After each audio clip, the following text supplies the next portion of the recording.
Good afternoon and welcome to the July 2021 Colorado MUFON Field Investigators Training.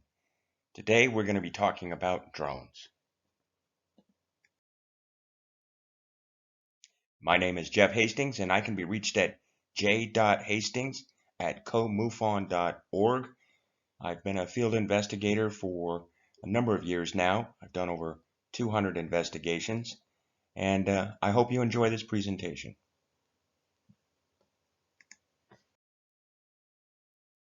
I'm going to break today's discussion down into three sections.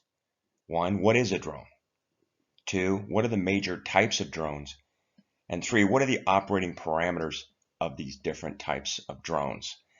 This is going to be a high-level discussion. I'm not going to get into too many details. You can always add questions in the comment section, and I'll get back to you. The first question is, what is a drone? Well, in the past, they've gone by different names. They've gone by unmanned aerial vehicles to unmanned aircraft systems. Even today, you can go through the FAA documentation or military documentation, and you'll still see these terms used. But basically, a drone is a flying robot. Now, that robot can either just be working autonomously all by itself after being pre-programmed, or it could have a pilot. And the pilot is basically at a ground station somewhere flying the aircraft. And what that means is that a drone can be anything from a $40 unit you buy at Walmart to a multi-million-dollar aircraft system operated by the military and flown all over the world. Technically, there are 14 different types of drones, but what I've done for today's discussion is I've broken these down into three major categories. 1. Recreational flyer, non-commercial. This is the small multi-rotor units, those four-bladed units you see. They're micro versions and there's racing versions. Then we get into certified remote pilots. This is basically a commercial operation. They're GPS based.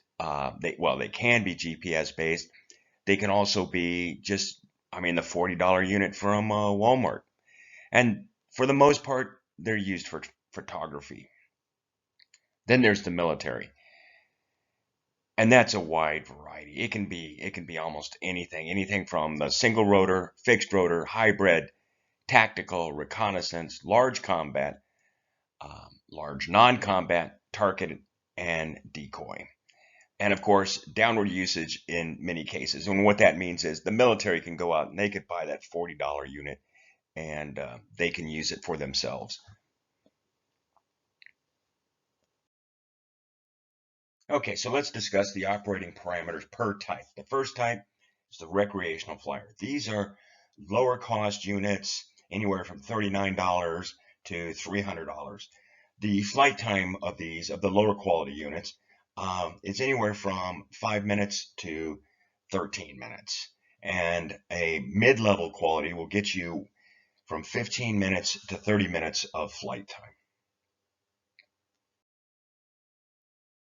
And here's a brief overview of what the FAA requirements are for a recreational flyer.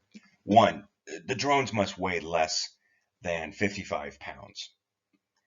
You must be flying for recreational purposes only. And that means you're not charging anybody for flying your drone and taking pictures or video.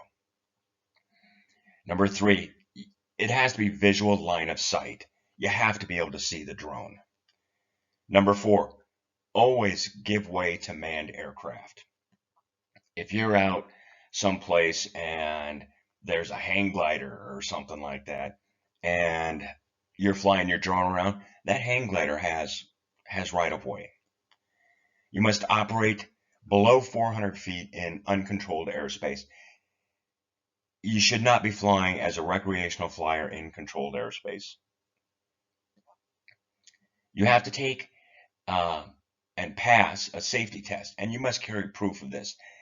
It's called a trust test, and you could go to, and I've listed Drone U here, you could go there, and it's free. You go there, you take your test. Number 7, your drone must have a registration mark on it.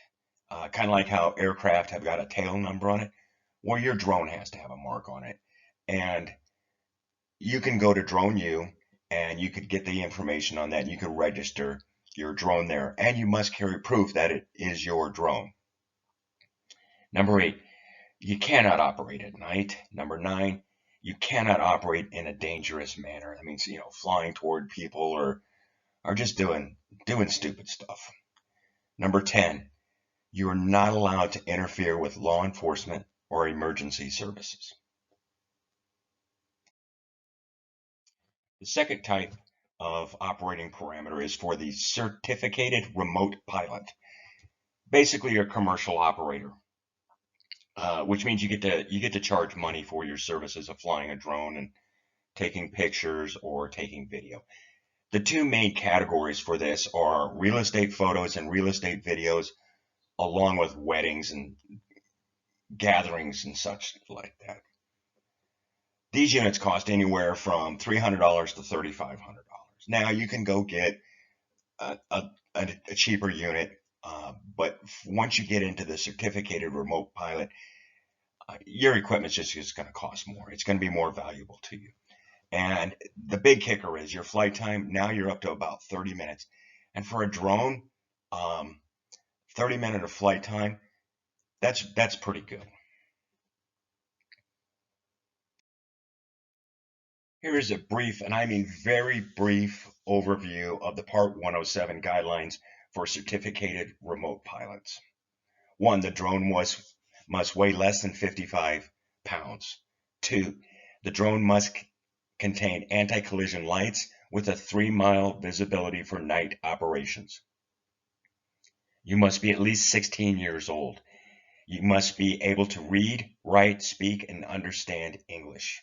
And this has to do with communicating with air traffic control, which all over the world, it's in English. Number 5, be in a physical and mental condition to safely fly a drone. In other words, you can't be drunk. Number 6, you need to obtain an FAA tracking number, basically a tail number for your drone, but at a much higher level than the recreational drones.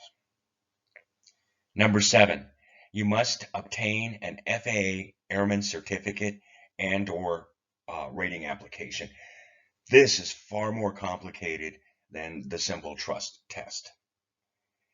Now, what does this allow you to do? For number 8, in some cases, you can fly at night, you can fly over people and over moving vehicles. So you can do sporting events and, like I said, weddings, concerts, real estate.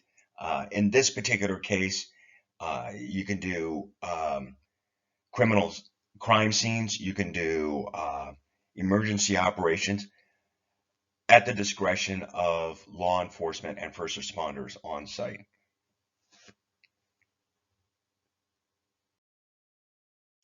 Okay, the last section I want to talk about today are what are the operating parameters of military drones? Well, that's pretty much an open-ended discussion that we could go on for hours. The military can use anything. So they've got the $30 drone, or they've got the X-47B, which costs $405 million.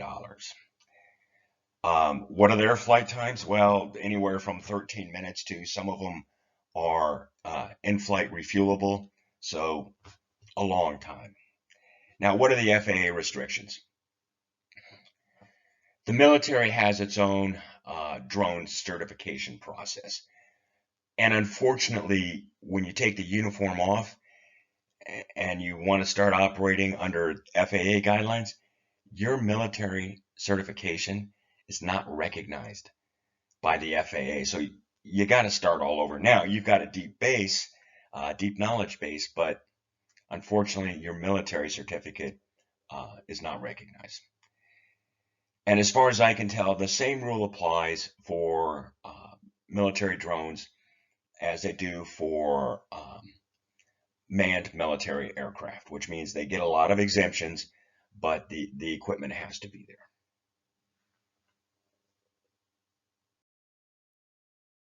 Well, thank you for watching this short video on drones. This was a very top level. If you want to get into more about drones and what the FAA requirements are, the FAA has a website, Part 107, and you can get all your questions answered there. And it's actually not that hard to navigate your way through. Higher level questions, just drop it in the comments and I'll get back to you.